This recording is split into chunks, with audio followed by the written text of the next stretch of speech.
Hello, everyone. I'm David Connolly, a member of the ACRL staff. Thank you for joining us today for this webinar offered as part of ACRL's Together Wherever virtual event. Our goal for these webinars is to bring our colleagues together to discuss ways to best meet the needs of the library community during this uncertain time and beyond. We appreciate you being with us today. If you'd like, feel free to say hello to your fellow attendees in the chat box with a brief introduction of yourself while I go over a few reminders. I will also be here to monitor the chat, and one of the participants or panelists will be moderating the questions at the end of the session. You're also encouraged to keep this conversation going by joining the ACRL Together Wherever community on ALA Connect. As previously mentioned, today's session is being recorded. A link to the recording will be added to the ACRL Together Wherever website when the recording is available. The ALA Statement of Appropriate Conduct applies to all ACRL events, including virtual, and we encourage respectful discourse about this session on Twitter using the hashtag ACRL Together 2020. Today's presentation will be 1 hour in length, and we'll leave the Zoom room open for an additional 20 minutes after the presentation for those who would like to continue the conversation with additional networking and questions. When you choose to depart today's session, you'll see a brief evaluation, and we greatly appreciate your thoughts and feedback. Thank you in advance.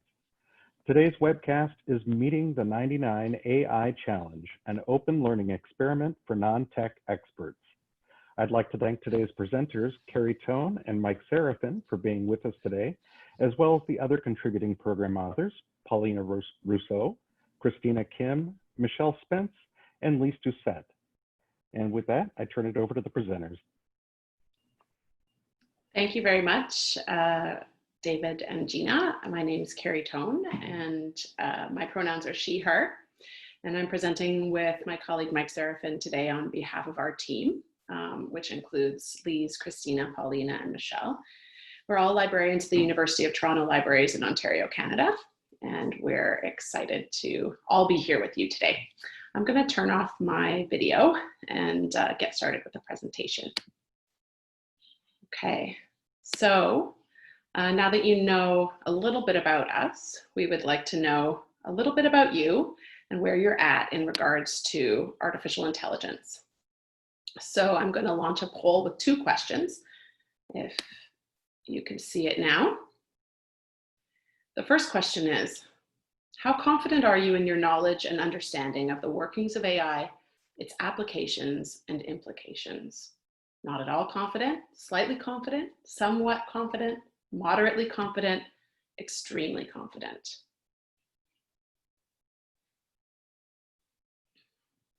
And I can see some of you have already moved on to question number 2. I believe you need to scroll up.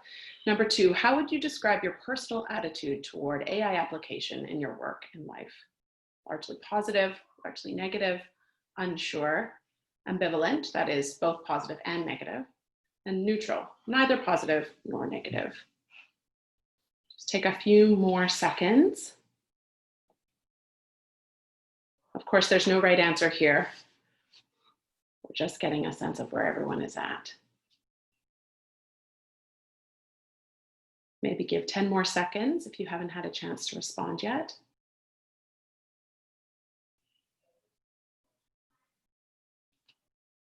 Okay, it looks like everyone's there. So we can see that the majority of people are slightly confident in their knowledge and understanding of the workings of AI, its applications and implications.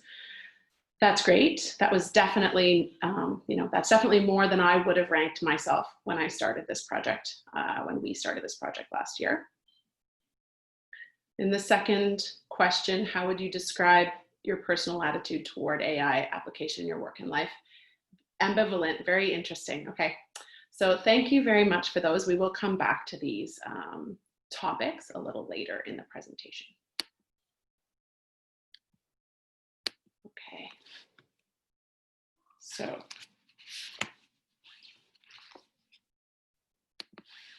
today's session, we're going to start with some background of the program. We're going to dive into the program design. We'll talk about program evaluation and assessment. We'll look at some discussion areas for consideration, and then we'll have time for a Q&A. But before we go there, we'd like to establish a shared definition of AI as seen here on the screen. I'll read it briefly, sorry for all those words. Artificial intelligence can simply be explained as the development of machines to accomplish tasks and reproduce thought processes that are normally only seen in humans. This simulation of intelligent behavior is unique from other automations as it requires the computer to use human reasoning or thinking to perform tasks. And this is from a forthcoming ACRL monograph, The Rise of AI, Implications and Applications of Artificial Intelligence in Academic Libraries. So this is a working definition of AI. As we found through this project, defining artificial intelligence isn't something that's as easy as it might initially seem, but for our purposes today, I think this will work just fine. So, the genesis of the project was from University of Toronto Libraries. And the University of Toronto is a 3-campus research institution with 91,000 full-time enrollment and approximately 20,000 faculty and staff. It's established itself as a hub for AI research, as the home to the Vector Institute for Artificial Intelligence, founded by cognitive psychologist and computer scientist Geoffrey Hinton of Google fame. However, many faculty, staff, and students are still in the dark about what AI is, how it works, and what implications it might have on their lives. So while many departments at U of T offer AI instruction and events, these are often aimed at those already engaged in this area of research or study and who have a technical understanding of AI. Consisting of over 40 libraries spread across 3 campuses in the Greater Toronto Area, the University of Toronto Libraries is in a unique position to facilitate equitable and open community conversation and learning in this area. Library support for AI research has recently grown to include business, engineering, entrepreneurship, law, and humanities as AI applications expand beyond the scope of computer science. We also found that we had limited AI knowledge within University of Toronto Libraries, and so we formed a library interest group. One article we found detailed an experiment in Finland which sought to educate 1% of the population of that country. We wanted to try something similar on campus to engage our community and to learn ourselves. So we applied for and received an innovation grant offered annually by the chief librarian as a sandbox for blue sky projects that are outside our typical scope of work. The library's commitment to teaching information literacy, critical thinking, and evaluating information, as well as the flexibility to offer cross-disciplinary programming, made it a natural fit, in our opinion. In addition to providing an opportunity for sustained engagement with users on a topic of key importance, the library also stood to benefit from a deeper understanding of our user community's position on this technology as we increasingly adopt AI into practice. This project set out to address a lack of access to AI education from the outset. AI traditionally falls within the realm of computer science education, where there has been a historical disparity both in gender and race. We're talking between 55 and 75% white males generally. This excludes other groups, the majority of women, African Americans and Black individuals, Latinos and low-income people, first-generation students, Indigenous students, and those outside the typical age range for study. This disparity perpetuates into the workforce, where lack of representation at companies like Apple, Google, and Uber has been discussed at length in the media and academia recently. There is also a lack of diversity in disciplinary background, with an emphasis on engineering and programming over humanities, social, or life sciences. When courses are taught, they tend to focus on the nuts and bolts of the technology rather than on social or ethical concerns or philosophical issues in their goals and outcomes. And this is despite the societal impact of the decision-making that is inherent in much AI software. In academic libraries, AI doesn't seem to be on the radar for most of the major research libraries in terms of strategic planning, and only slightly more in terms of programming, events, and instruction. Meanwhile, in the media and general public, the focus tends to be on one of two opposites, either on the ways in which AI is a silver bullet to solve society's problems, or a focus on the fears that it will replace jobs or fuel an army of hostile robots to enslave us all. Obviously, as the quote says, the success of the AI enterprise will require the support of an informed citizenry. So moving on to program design. The AI Challenge launched in May 2019 with the admin team of 6 librarians, as well as a faculty advisor, computer science faculty Helen Kontasopoulos. We led the program from outreach and communications to marketing and design, session facilitation, and data tracking. Funds were put towards promotional materials like t-shirts and printing, catering, transportation, incentives, and speaker gifts. We jumped right into planning, promotion, and outreach to recruit a cohort. Then the project itself consisted of 2 main phases. Phase 1 was the completion of an online course exploring the basics of AI, as well as an accompanying Slack discussion group, and that ran through the summer of 2019. While phase 2 consisted of 6 in-person group conversations with U of T subject experts over the next 7 months. Those who met all the milestones received a certificate and a chance to win one of 5 e-readers. Students could also receive an official co-curricular record from the university detailing their participation.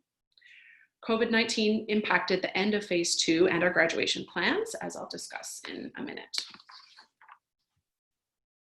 Recruitment ran for 1 month during May and June 2019 and included digital and print materials, social media, and targeted communications, mostly email to our communications network and student clubs. We made special efforts to identify potential student applicants through targeted email invitations to clubs and groups. We had great support from the library and university communications, dispersing the call far and wide, which can be a challenge at an institution like ours, which is so large and dispersed. We also reached out to hospitals, schools, and government to recruit community members with a connection to U of T. All materials drove to a library webpage with an introduction, FAQ, and application form. So we were surprised by the response, with over 550 applications from current students at all levels, staff and faculty across all disciplines, and community members. And it was at this point that I think we realized we were onto something. In the selection process, points were assigned up to a rubric. So up to 8 points were given for applicant responses to questions regarding their interest in artificial intelligence, and also for why they felt that they should be a part of the challenge. The admin team ultimately selected a cohort of 55 students, 15 faculty, 15 staff, and 14 community partners. And the total of 99 was representative of approximately 0.1% of the full-time enrollment of the university. Applicants were screened for level of existing knowledge on the topic, as well as to create an inclusive and diverse group. The selection rubric provided a point each for self-identified members of underrepresented groups. So this data you're looking at on this slide is from an optional question on the first survey, which captures most but not all of the cohort. Respondents self-identified as belonging to one or more underrepresented demographic groups, reflecting the diversity of the cohort in terms of age, gender, sexual identity, physical ability, ethnicity, and discipline, which is on the next slide. The language is based on our HR department postings for hiring for new positions. For our part, we felt it set the stage for the challenge as a safe space for open and critical discussion of equity, diversity, and inclusion from the very beginning. The group was diverse in terms of discipline and background as well. Faculty members came from the faculties of arts and science, which is a very large group that includes things like education and business. Information management, medicine, social work, and music. And staff came from various academic and administrative units. Students came from the faculties of arts and science, applied science and engineering, medicine, music, education, information management, law, and public health. So we've grouped those on the left there into sort of the larger disciplinary buckets, and then on the right, you can see a more granular description. So phase 1 began in June 2019 when we selected the cohort and notified them. So then they attended meet and greets on all 3 campuses. The idea was to get everyone together to put faces to names that they'd soon be seeing in the Slack channel, and also to boost excitement that would hopefully translate into stamina needed for the upcoming online course. We used some of our budget to make branded the 99 t-shirts, which myself and Mike are wearing today. As well as for healthy snacks. This was a boost for the admin team as well to meet over half of the cohort before the course started. The first phase was based on an open educational resource called The Elements of AI, which was created by a faculty at the University of Helsinki and a Finnish consultancy, Reactor, for widespread implementation among non-technical participants in that country. Available in English as well as other languages, the OER has 6 modules encompassing definitions of AI and its related fields, philosophy. It looks at problem solving and search. It gets into odds and probability and Bayes classification. It looks at machine learning and neural networks, and it also discusses implications. And that sort of final chapter was a very good segue into our second phase. The admin team guided progress through the modules with weekly emails of encouragement, as well as parallel peer-to-peer discussions over Slack. We had a high rate of completion. 78 of the 99 participants completed the Elements of AI online course, which is high, I think, by any metrics for a MOOC. As the phase came to a close, we reached out to individual participants to check in and encourage them to complete it. One participant who didn't think they would be able to finish the modules pulled through and actually ended up graduating from the challenge, which is one of my favorite success stories and speaks to the effectiveness of that personal technique. Phase 1 wrapped up in August with the conclusion of the course, after which participants sent in their completion certificates and responded to the Phase 1 survey, which were 2 of the primary milestones for participation. I've mentioned the Slack channel a few times. So it was a tool that served several purposes over the course of the challenge. Firstly, it was a communication tool, a two-way communication tool between the admin team and the cohort. It also provided an asynchronous connection during the course and between in-person sessions, as well as a peer support tool. We did consider at the outset bringing in some moderators with some expertise in AI, but we decided that at least for this first experiment, we wanted to see how the cohort could support each other as they went through that learning. In survey 1 question, we found that just under half of survey respondents contributed to the Slack discussions during the 6 weeks of the online course, and that organic engagement sort of slowed and ebbed and flowed over time. In phase 2, the conversation series, it took place through the fall and winter semesters and consisted of 6 live events.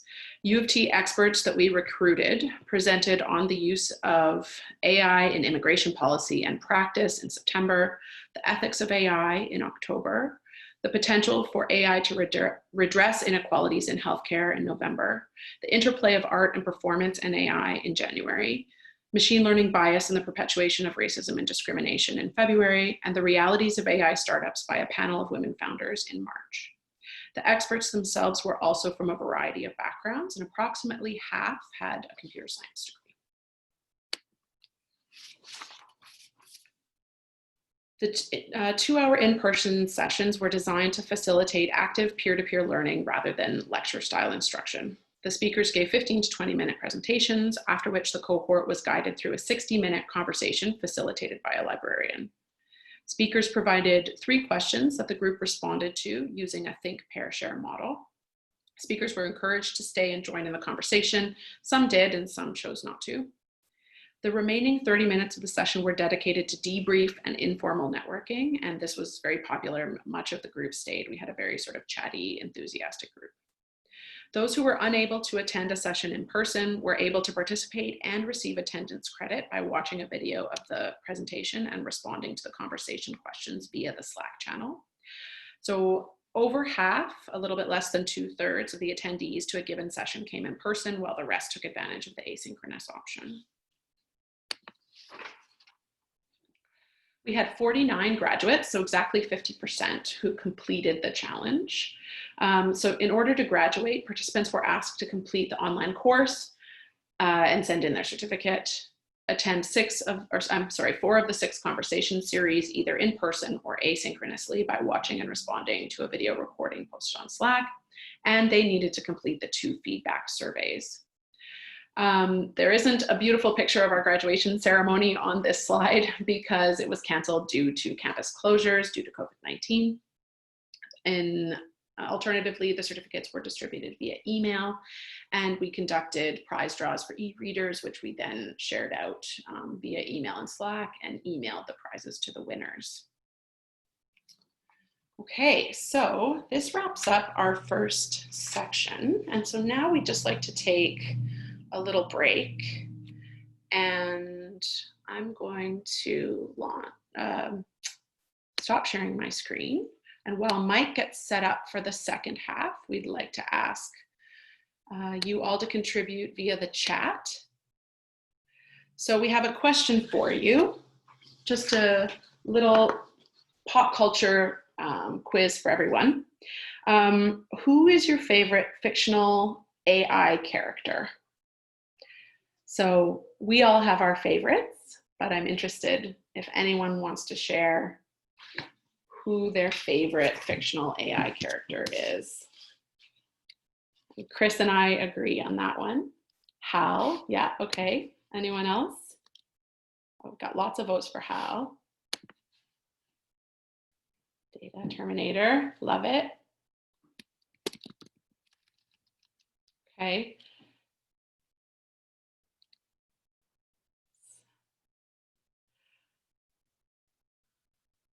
Bender, that's a great one.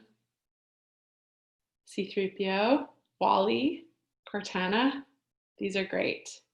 Data is an android, I believe. I think we could also count R2-D2 and C-3PO in here. The other one that I wanted to add was Rachel from Blade Runner, and potentially Harrison Ford as well. Bishop is another great one. Awesome. Okay, well, go ahead and add some more, and I'm going to hand it over to Mike for the second half of the presentation.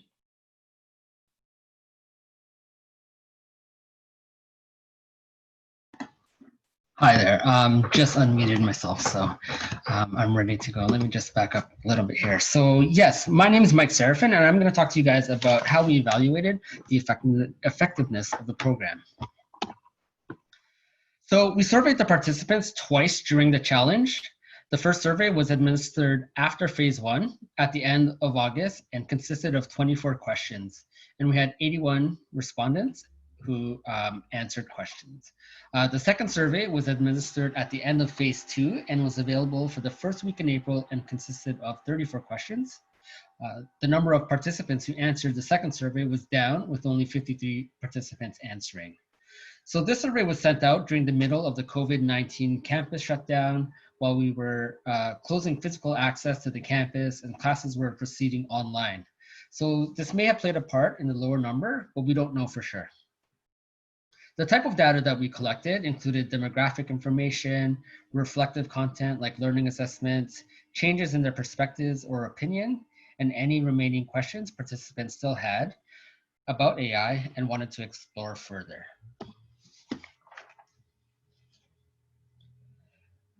So for some of the questions, participants were able to answer using free-form text fields. This question in the first survey asked to list 3 things you have learned in this course.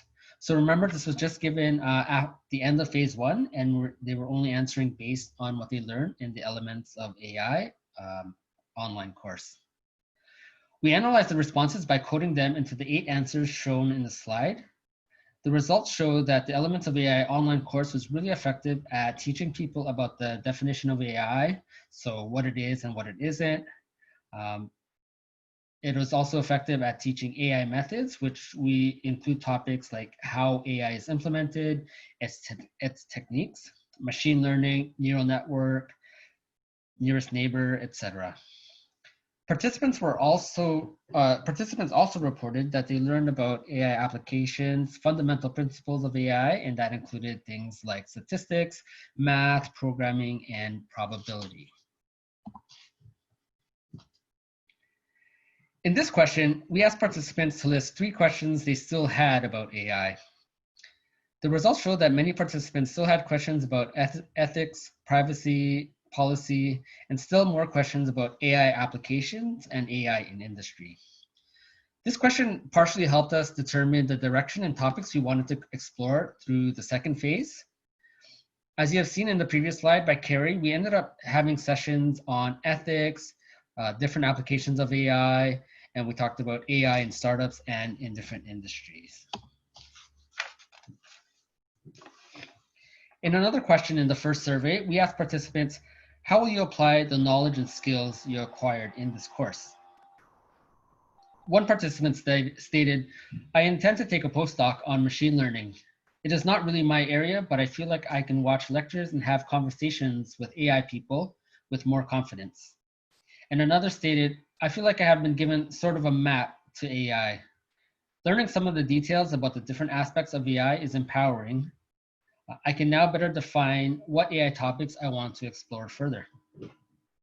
So after this survey, we saw a few themes emerge from the participants. Many participants thought that they would now be able to incorporate some parts of AI into either their teaching or their research. Also, some of the participants felt that they now feel more comfortable engaging in meaningful discussions about AI with others. Again, over 4/5 of survey respondents, or 82.5%, indicated the online course met their expectations. So similar to the poll that you all took at the beginning of the presentation, on our second survey, we asked the questions there on the left. So the questions were, I feel confident in my understanding of how AI works. I feel confident in my understanding of how AI can be applied to problems. I feel confident in my understanding of the limitations of AI. I feel confident explaining AI to others. And I feel confident in critically examining new applications of AI in terms of their benefits, limitations, and effects. So we used a Likert scale to measure participants' learning outcomes, and the results were very positive. Between 72 and 82% of participants agreed or strongly agreed that they felt confident about understanding, explaining, and examining aspects of AI. Additionally, in another question, 44 of 49 who answered, or 90%, felt that participating in the challenge increased their knowledge and understanding of AI.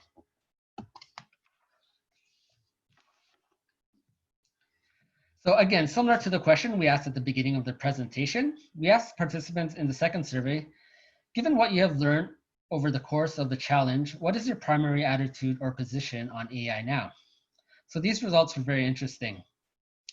9 of 10 people felt largely negative before the challenge, now feel ambivalent or largely positive, with one person remaining in the largely negative group. No one felt unsure afterwards versus 8 out of 50 before. And we take this to mean that everyone had learned enough to at least form an opinion. 31 people felt ambivalent afterwards. Remember, we use ambivalent to represent both positive and negative feeling towards AI. So 31 people felt ambivalent afterwards versus only 13 people feeling ambivalent before. Again, this shows the critical thinking learned throughout the program. One quote from a participant highlighted this by stating, I still have concerns about AI, but my formerly vague fears have become more specific and articulate, and I now feel that I can discuss them intelligently and move a discussion forward instead of just reacting. We also asked participants to think back to a memorable interaction you had with another member. The overall theme of the answers to this question was that people really enjoyed interacting with people from different areas of study and educational backgrounds. This reinforced the decision we made at the beginning of the program to try to be diverse when selecting participants.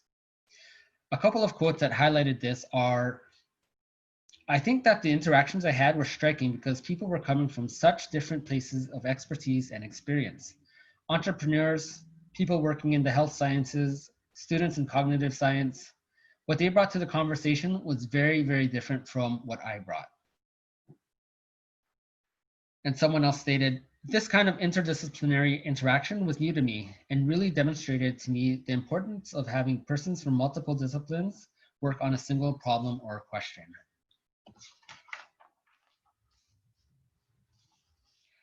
So we also wanted to ask the participants about AI's impact and possible future potential threats. We asked, in what areas of the society do you think AI presents the greatest potential threat? One person with a very well thought out response said, any area that involves using AI to make decisions that directly impact individuals. This could be in public sectors like the judicial system, immigration, or social services. Risk could also be in approval processes for health insurance, mortgages, or loans. We discussed issues of bias and inaccuracy in current applications of AI in these areas. AI technology should not replace human decision-making, regardless of how much money a government or enterprise could save. Another participant stated succinctly that AI could be a threat if replacing humans wherever empathy and emotion are necessary ingredients, with examples in immigration and medicine. It was rewarding to see participants apply what they learned when thinking about what challenges or threats AI poses for the future of society. Finally, we wanted to ask participants how they will apply what they learned from being part of the challenge. We asked, what is one way you have applied or will apply the knowledge skills you acquired in the 99 AI challenge in your academic, professional, or personal life? There was an abundance of positive answers to this question in the areas of teaching, learning, and research, and here are just a few. I have already incorporated some of the concepts into the curriculum of one of my courses, and I'm using the insights to help reimagine the competencies that professional accountants should have. I will use many things from the 99 AI Challenge in the fall 2020 course I teach. That course is designed so that students, who are almost all in the non-technical expert category, are not afraid of the implications of AI for their future professional careers and personal lives. I now have many more examples to draw on in my teaching. Regarding classroom learning, I've shared many of the resources I learned about the 99 AI Challenge with fellow students doing projects on AI. I've also used some of the resources in my own projects. I've also been able to contribute to class discussion on AI meaningfully. On general learning and sharing, I've discussed my involvement in the AI 99 in interviews for a position as an analyst in AI policy with the federal government. I also talk about it with my partner a lot. He's watched some of the online lectures and shared the course with my parents, who loved it. Another response stated, this is a good question. Because I was enrolled in this program, I found myself attending other AI or data science events. I attended the Women in Data Science conference in Toronto in March, where I learned about AISC from Serena McDonald. I subsequently joined AISC. I find that just having the vocabulary to discuss issues around bias helped me talk with people who are actually doing technical work. So AISC is a machine learning discussion group. And there were a few more comments based on research. We had one participant who used concepts learned in the challenge to help with funding to help win funding for a research project. And someone also used what they learned through this challenge in a successful PhD application to a program here at U of T. So, areas for consideration.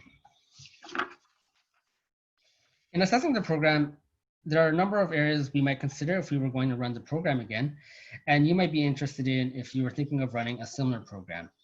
The first areas for consideration are things that we and the participants thought went well in the program. So, format of discussion. The first thing we'd like to mention is that the participants really liked the format of the discussion for the speaker series. Participants liked the think, pair, share format we used for the discussion questions and appreciated the opportunity to discuss with people from so many different backgrounds. A couple of quotes. I really enjoyed the in-person sessions and getting paired with people I don't know and hearing different perspectives on the uses and impact of AI. Similar comments were heard from other participants as we discussed with them during the sessions in the discussion period. Participants also really liked having experts in the field giving the talks, with one participant commenting, hearing from industry professionals grappling with AI ethics in real life situations was really valuable and interesting. The meet and greet held at the beginning of the project where we were all introduced to each other was another thing that participants identified as a feature of the project they really enjoyed. This helps so that for the speaker sessions, people were already familiar with each other and would have someone to sit with, discuss with, and debrief with. Finally, having a diverse cohort that could work together during the speaker sessions was also recognized in the second survey as a positive experience for the participants, as the different backgrounds and experiences made for a very rich discussion and offered different perspectives on complex topics. So while the program was very successful and the participants enjoyed many aspects of it, other areas of consideration for us if we were to offer the session again, or if you were thinking of offering a similar program, are these areas that could be improved upon. So the length of speaker presentation. One of the areas for improvement involves the speaker sessions, specifically the presentations. We would consider having more time for speaker presentations instead of just 10 or 15 minutes. One participant commented, "The talks by each speaker were quite short, and I sometimes felt like we barely skimmed the surface of a topic before I was being asked to answer questions about it. This made me feel demotivated at times because I didn't want to say something silly and so preferred not to speak in the large group." So this is a good point. As for this program, we targeted individuals who did not have a technical background in AI. It stands to reason that many of these topics the speakers were presenting about were new to the participants, and it would be difficult to engage deeply in discussion if all one knew about a topic was what was heard from a 15-minute presentation. We also want to encourage participation, and it's obvious for this individual, this format did not do that. The cohort experience is another area that could be improved. Some of the participants suggested having a more practical component or some form of hands-on learning in order to better understand the topics. We could also make better use of the Slack channel that was used for the participants who could not attend sessions in person. Instead of just asking them to answer the questions discussed, we could require peer review or commenting on Slack responses in addition to writing their own in order for it to count towards completion of the program. This would allow for more discussion and exchange of ideas and give more opportunities to engage with other members of the cohort instead of just doing busy work. A participant commented on this saying, "It would be nice to receive feedback on our Slack comments. So much effort went into structuring my thoughts and comments, and I'm not sure they were read by any of the organizers." Finally, one major issue that we sort of expected going in, but definitely made itself apparent, was scheduling the speaker series. Scheduling a time when 99 people from across campus, not including the admin team and speakers, is really not practical. Giving people more notice is best, but it is likely that not everyone will be able to attend at the same time for multiple sessions. U of T presents its own set of unique problems as we are spread across 3 campuses. So consider making it easier on yourself and more likely that participants can attend by scheduling early, keeping the program to a shorter time period, say 1 month or 1 term, or having the speaker date set before people even register or apply to the program. Some food for thought as it applies to running a course like this through the library. One participant asked for more advanced follow-up sessions, stating, "I also hope that you will offer some more advanced courses in AI for those who have taken the introductory AI challenge course." So you can also make participants aware of further learning opportunities through the library or university. For example, here at U of T, we have access to LinkedIn Learning and other AI courses offered through IEEE that are licensed by the library. And so we also recently learned that the Elements of AI course is developing a part 2. It was supposed to be ready in early 2020, but it's not out yet. So hopefully it will be available soon. A program like this offers other opportunities for engagement. It could be used as a staff development program, for example, when implementing new products or services that involve AI, or just for general knowledge and interest. It could be used to increase the awareness of the presence of these technologies within library systems, where a parallel understanding of how library users feel about those technologies will help to guide policy and implementation. Finally, a program or session like this could be used for other audiences or situations such as alumni engagement, student engagement, or particular campus groups. Finally, circling back to the idea of why a program like this would be well suited to being offered by the library, AI has the potential to impact everyone's lives. As librarians, we are proud of our strength in teaching information literacy, critical thinking, and evaluating information. We have a flexibility in offering cross-disciplinary programs not tied to a department or program or a specific department or area. Library programs are for everyone. The library can be a lead for AI education to non-experts, rather than through specific STEM departments like computer science or engineering. As one participant noted, my wish is that your remarkable work this past year will expand, refine, and resonate so that even more people who are non-technical experts will have the opportunity and confidence to learn about AI. Lastly, here are some references so these are references for the slide regarding the statistics. And here is a photo of the rest of our team. And so on behalf of the team, we want to say thank you for listening to our talk today. This was a great learning experience, not only for the participants, but also for us. With that, we're happy to answer any questions you may have.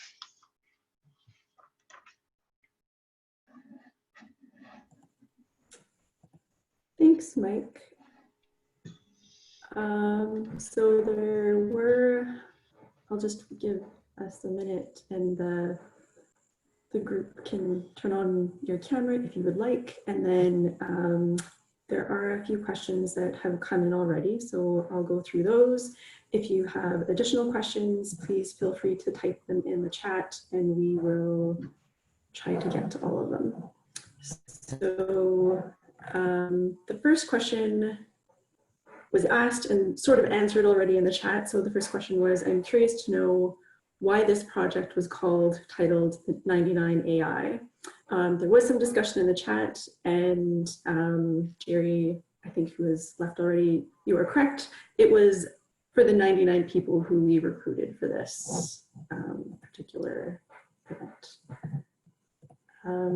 So the next question was, could you have done this project without the grant? How might it have been different without money, besides no t-shirts, snacks, or prizes? Carrie? I think yes, absolutely. We could have done it without the grant. The extras were nice to have, but the fundamental space and speakers and all of that was in-house. I think for the most part, you know, I don't think people were necessarily motivated by the prize draws. It was, again, a nice to have, but yeah, I think you could definitely do it without the funding. And if anyone's curious, I think we spent about $3,500, something like that in total. Yeah, so if I can just add, I mean, as we've said, University of Toronto is in a unique situation because we do have 3 campuses that span across the city. So if you have just the one campus, it would definitely work. In our case, because we had 3, we wanted to make sure that any of the participants didn't have to dish out any of their own expenses. So even for the shuttle to get to some of the other campuses we paid for. So that's something to think about as well if you do have more than one campus and you want to include all the campuses for this pilot.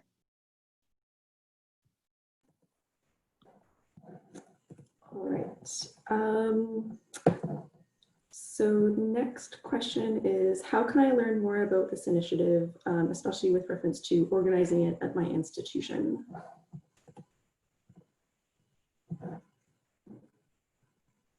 Well, so I think our presentation here was a good overview. We do have some information that's still up on our website, and can we talk about the book chapter? Yeah. So we have a book chapter coming out in one of the ACRL publications. So we'll have a little bit more and different details about that in there. Is anybody else interested in commenting more about that?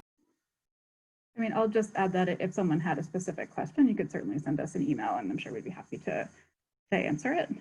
Things will look a little bit different at each campus or each institution, but yeah, if you have any particular challenges or anything that's come up, we could help you out. Yeah, I think any of us would be happy to answer questions about it. So the next question was, can we get a link to the OER modules? And I believe Carrie has already put that into the chat, but I will also, and again, used the Elements of AI program.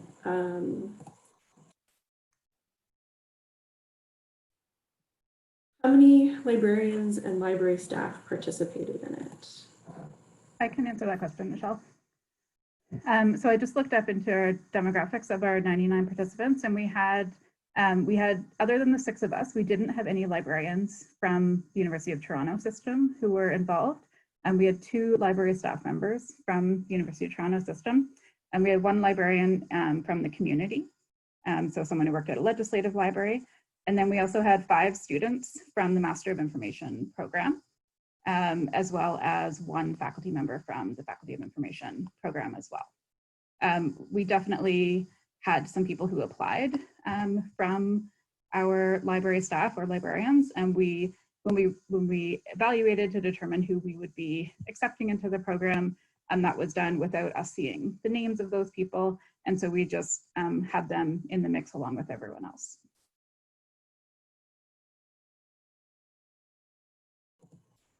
Great, thank you. And Carrie has pulled up the references for those of you who asked for our references. So that's that.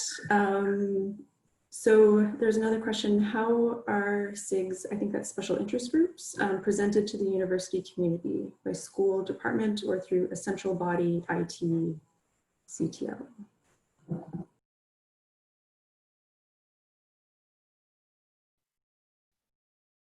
Is that a reference to the library interest group that we mentioned, that Carrie mentioned kind of on the second slide? No. Just to clarify, that was specifically a library interest group. So that was a group of librarians and library staff who would get together to do some readings on that topic. In terms of how it's proposed, maybe Carrie can answer that. If you know. Yes, yeah. So it was actually formed by the assistant chief librarian for the sciences at the time, coming out of a discussion about the future of libraries in late 2017. And then it formed in 2018. And so it would meet semi-regularly. I think we met maybe 6 or 8 times. It's kind of gone dormant in the last little while, as a lot of us took on the 99. But we have had discussions to bring it back whenever we're able to come back onto campus with some guest speakers and other things. So it's not a special interest group in the same way that you know, an external group or a formalized group may be formed. It was more a learning opportunity, a professional development opportunity internal to the library. So librarians and library staff could participate. And so there's no declaration as such. Yeah, and one of the reasons why it also sort of has gone dormant is the person who was organizing it left the university. So exactly. Yes, but there has been discussions recently about bringing it back, I believe. So the next question is, do you feel like this could work with more than 99 participants at a time?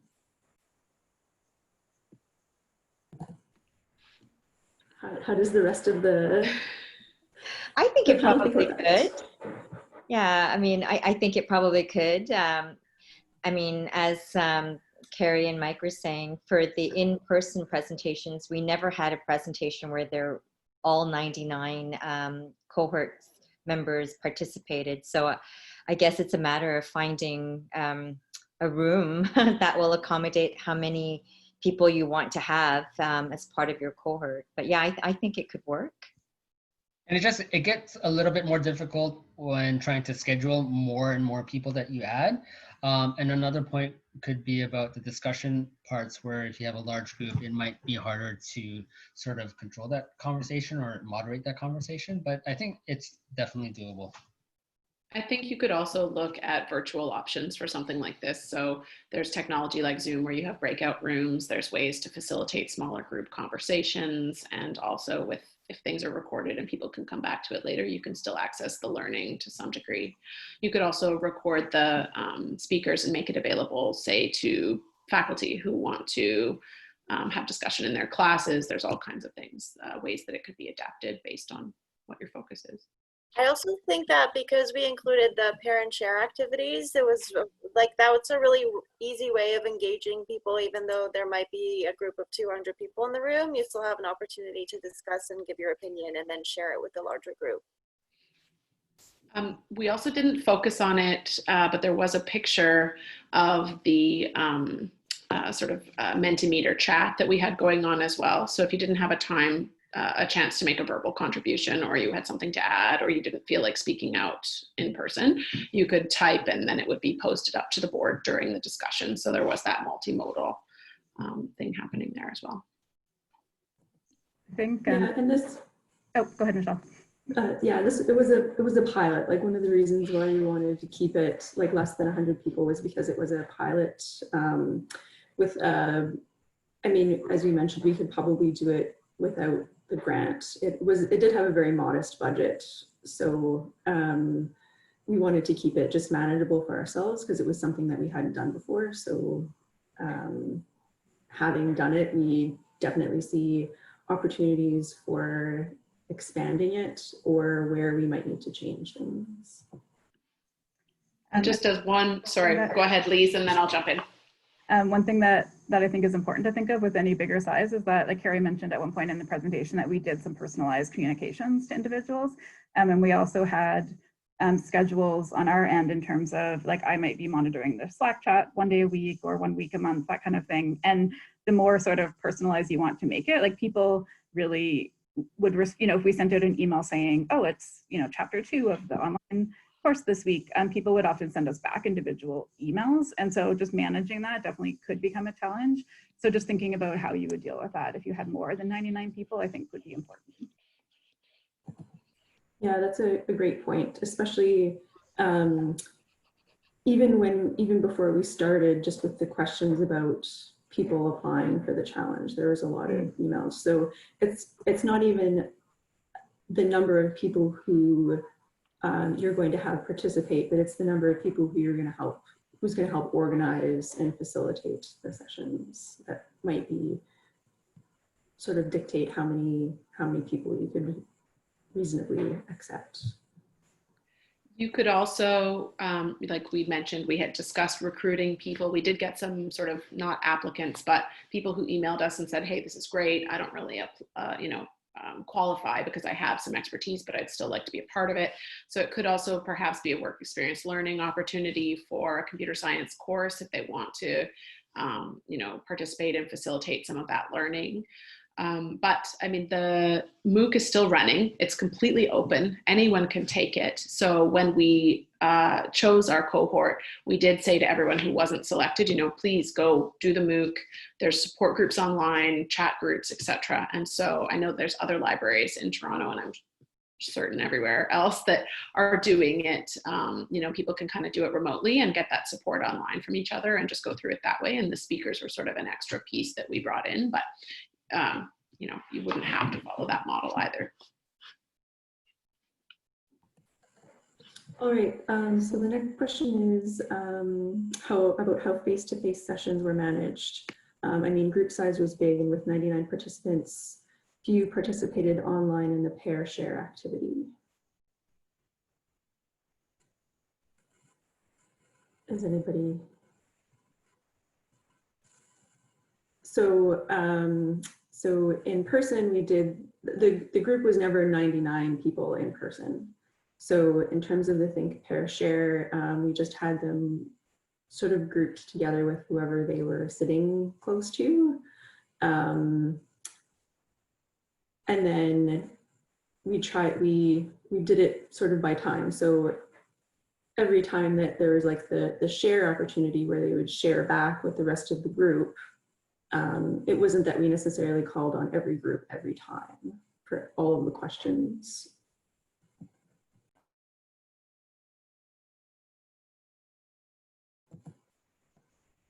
Does anybody else have anything else to add about that?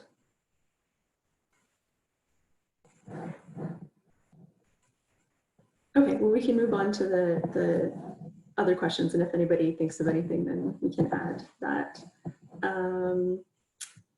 So did you look at other modules, and why did you choose the Finnish course? Carrie?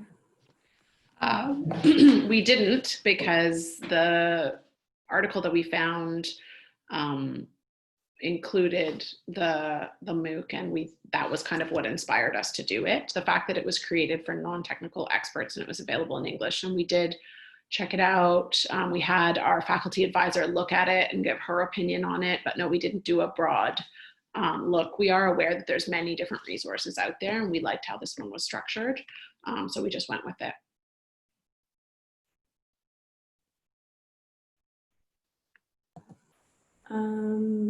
What accommodations did you have to make for disabled students? Lise? I can, I don't think that we received any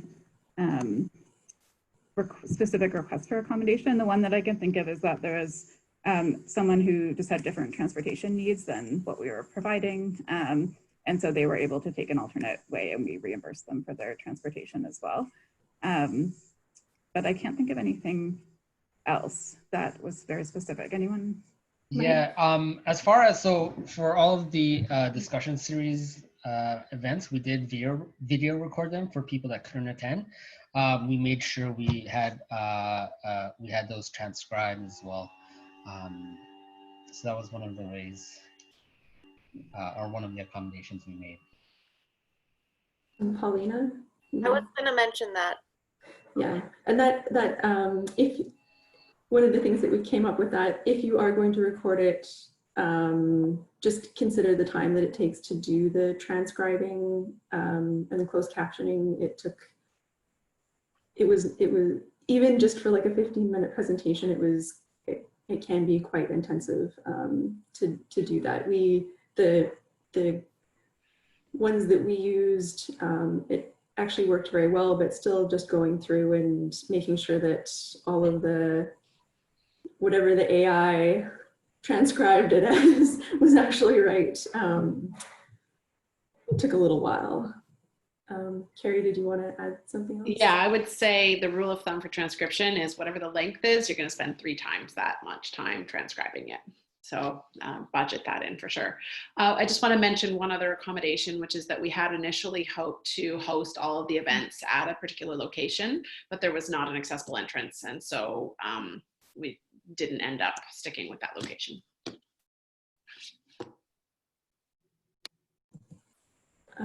So Susan asked what's the name of the MOOC and the course, and I believe Mike has put that in the chat already. So yes, it is the Elements of AI. And all of the panelists here went through it before we had the cohort go through it, so we could offer tips and tricks as each section came up, not to help them cheat, but to sort of help them get through it, because some of it was a little technical. There was a lot more math in some sections than I think some of us were expecting. So yeah. And I think that's the end of the chat or of the questions, David, unless I've missed something. I think you got everything that I saw, and okay. And there was the question about, but that was more for you, about where will this be posted, and you had responded already that it will be yes, this posted. a recording of this presentation will be added to ACRL's YouTube channel, probably later this afternoon, but certainly by early next week, and a link to that added to the ACRL Together Wherever webpage as well.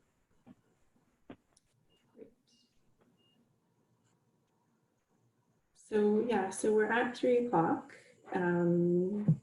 so we can hang out for a little bit longer if there's any additional questions. Otherwise, thank you for your time. We hope you enjoyed the presentation. And yeah, you can feel free to get in contact with us if you have any additional questions or follow-up or anything specific to your institution that you think might be useful.